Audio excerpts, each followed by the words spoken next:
Okay, so it's time to take down the Cardinal virtue of Fortitude.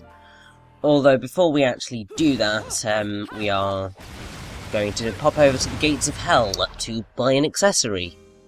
And that's going to be very helpful to us. Hey, check this out. What are you buying? Heard that in a game once. Oh, wonderful Resident Evil reference there, Rodan. There's quite a few of those in the game. If you keep kind of coming to Rodan, he will kind of constantly drop references. There's one to Platinum Games. Well, one of Platinum Games is earlier titled Mad World. And then there's quite a few others as well, which is just awesome. Now, what we bought there was the Gaze of Despair. And what that does is it puts the enemy into angry mode, essentially.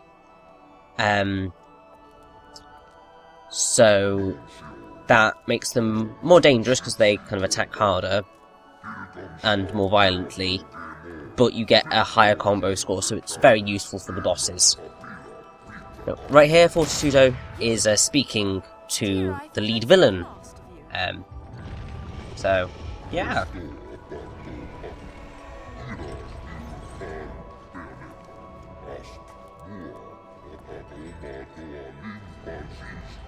Now, I believe this song here is Fortitudo again, although I'm sure you'll be more than I believe the song before was God Sings B.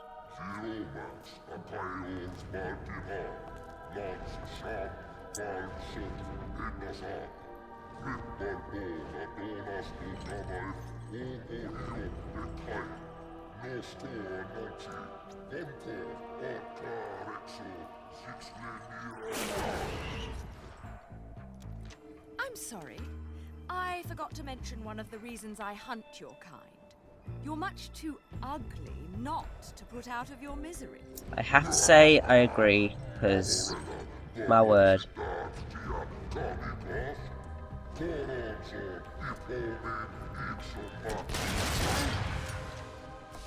Mark off, Featherface.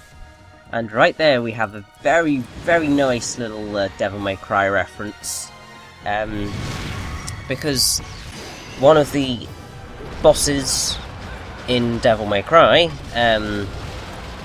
was a flying enemy, a griffin to be more precise, in a Colosseum. And Dante, right there, says, "Flock off, Featherface." It's just great that they do that.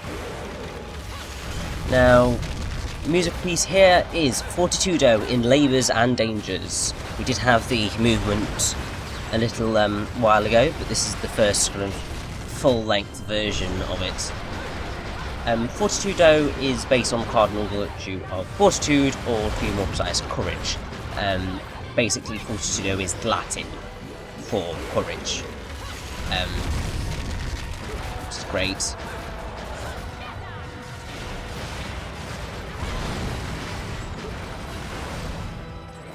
Now, during the boss fights, Bayonetta enters serious mode, which means that every attack is a wicked weave.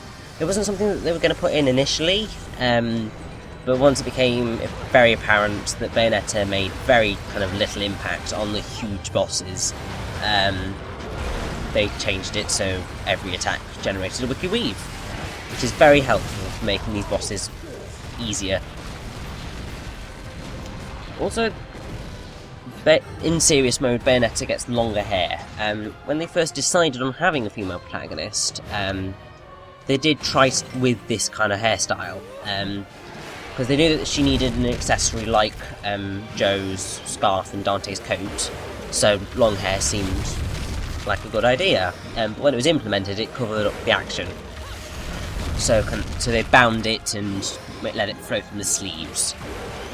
So the model was cut, but then one day Kamiya-san saw the old model, was reminded by how awesome it looks, and thought it might be cool to bring long-haired Bayonetta back, and here she is. Which is just kind of great.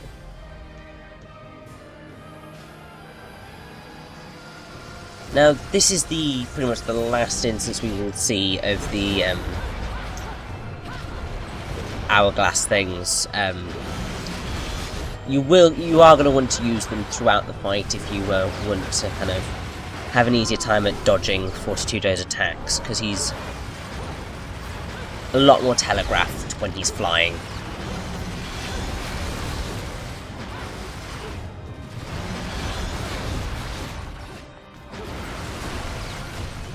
Now I tried so hard to do this fight without getting hit. It just was not happening.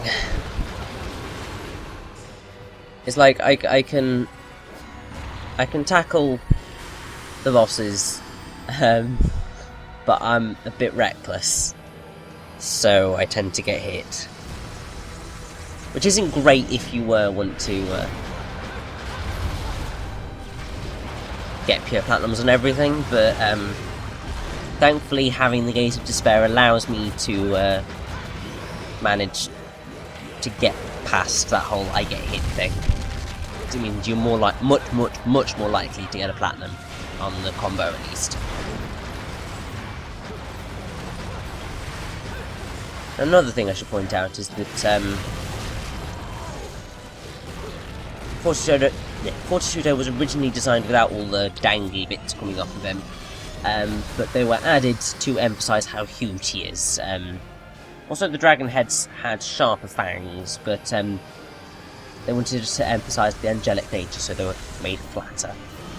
It is really awesome kind of seeing how games are put together, and I will always kind of love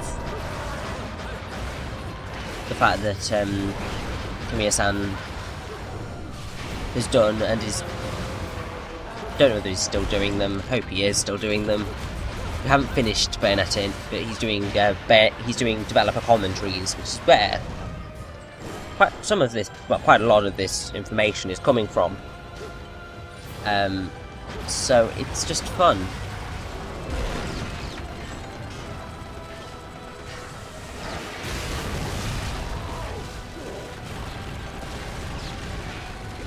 Now, I've said before, but obviously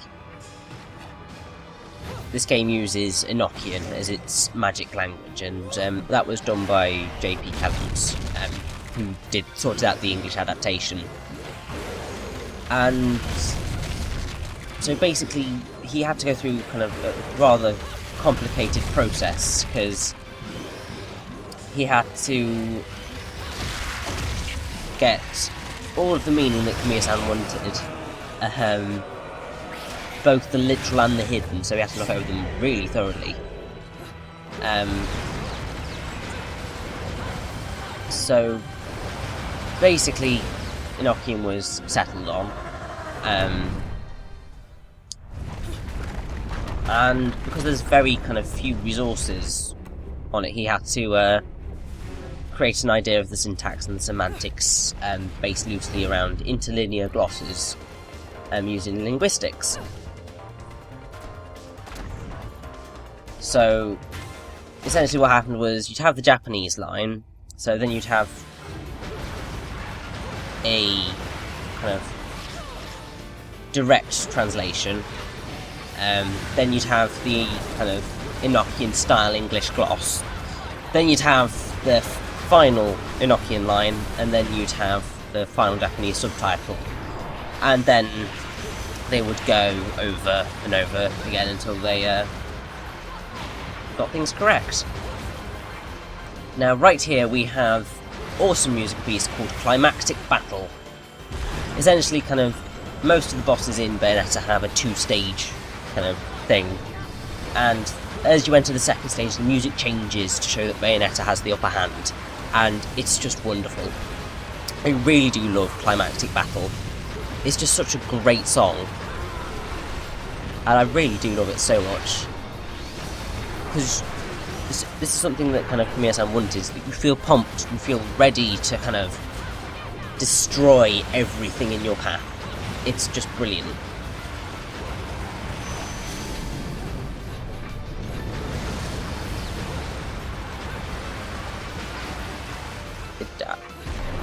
Literally, I'd say this is probably one of my favourite musical pieces in Bayonetta,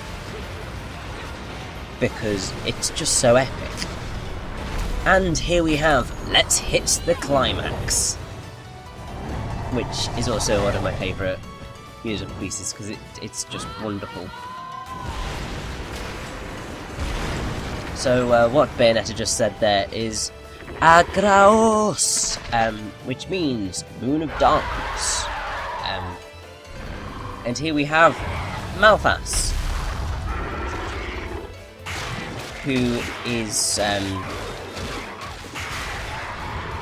proper demon in demonology. He's a mighty great president or prince of hell, who is usually depicted as a crow. So, not as much information on Malphas, but he's still awesome.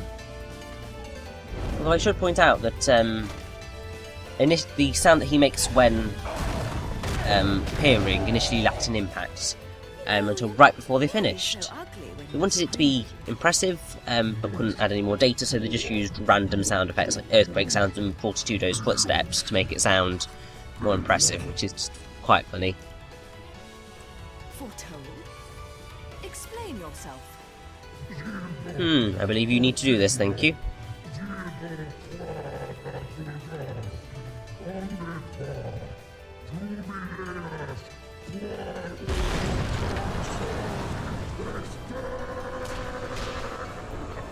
And there goes Fortitudo.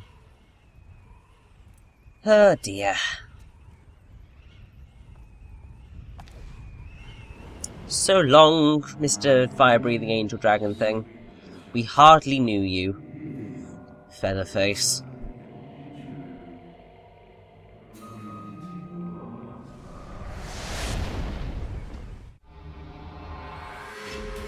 And so that is the first boss of the game done. And we got a platinum. Oh yeah. I should have been a pole dancer. Although I will say that was a very tight run thing, because I think if I'd been hit... If I'd had like a minus 1,000, then I would not have got the platinum. Yeah, I'm not very good at the Fortitudo boss. I'm not really good at most of the bosses, really. I mean, there's the last of the Cardinal virtues, his pattern is very kind of predictable until you reach his final stage. But other than that, kind of, the bosses are kind of a challenge, to say the least. But anyway, let's move on to what is perhaps the toughest chapter in the game, the Lost Holy Grounds.